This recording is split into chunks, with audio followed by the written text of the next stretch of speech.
Success అందుకున్న తర్వాత ఈ రెస్పాన్స్ వీడియో చూసిన తర్వాత మీ మాటలు వినాలండి మేము. ముందుగా ఇక్కడికి వచ్చిన మీడియా సోదరులందరికీ నమస్కారం అండి. చాలా హ్యాపీగా ఉంది, ఎందుకంటే సంక్రాంతికి మాకు పెద్ద బ్లాక్ బస్టర్ ఇచ్చారు.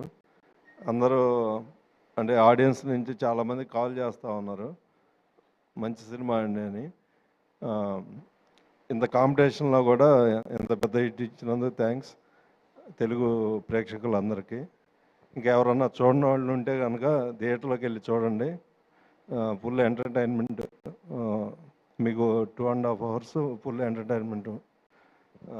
అలాగే మా హీరో గారికి, రవి గారికి, డైరెక్టర్ కిషోర్ గారికి, మా సినిమాలో సునీల్ అన్నకి, కిషోర్ మన వెన్నెల కిషోర్కి, డింపుల్కి, ఆశిగా, మురళీధర్ గౌడ్ గారికి, త్రినేత్రకి, ప్రసాద్ గారు, మా ఆర్ట్ డైరెక్టర్ ప్రకాష్ గారికి, మా సినిమాలో పనిచేసిన ఆర్టిస్టులందరికీ చాలా చాలా థ్యాంక్స్.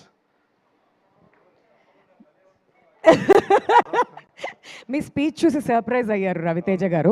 ఎక్కువసేపు ఎక్కువసేపు ఇదే కదా ఇప్పుడు వరకు, బహుశా ఇది సక్సెస్ మాట్లాడిస్తుంది అన్నమాట ఆయన్ని.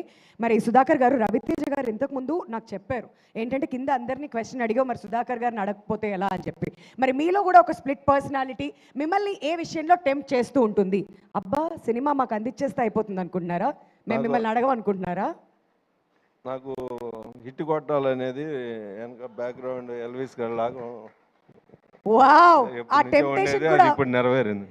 మంచి టెంప్టేషన్ అన్నమాట. హిట్ కొట్టాలి అని చెప్తూ ఉంటుందంట ఇంకో పర్సనాలిటీ. సరే, ఇంకో క్వశ్చన్ అడుగుతాను. మీకు రవితేజ గారి డాన్స్ నచ్చిందా, లేదంటే కిషోర్ తిరుమల గారి డాన్స్ నచ్చిందా? నేను మా ఫ్యాన్స్ అసోసియేషన్లో నాకు మెంబర్షిప్ ఇచ్చారండి. ఎవరండి? కిషోర్ గారు. కిషోర్ గారు ఏంటి మీరు ఇక్కడ ఫ్యాన్ అయిపోయారా? ఆయన ఫ్యాన్స్ అసోసియేషన్ మెంబర్స్ చాలా మంది, నేను, పవన్, ఇంకా మా బ్యాచ్ అందరం. ఓ మొత్తం బ్యాచ్ అంటే ఇటు షిఫ్ట్ అయిపోయారా మీరైతే? Okay, wonderful. మరి సినిమాలో అనార్కలి అనేది ఒక చూసాం కదా, అదేంటో రివీల్ చేయకండి. అలా మీ లైఫ్లో you are extremely passionate about cinemas కాకుండా ఇంకేదైనా? సినిమాల్లో ఉన్నాం కదా, మీరు సినిమానే చెప్తారు మాకు తెలుసు, అది కాకుండా ఇంకేదైనా?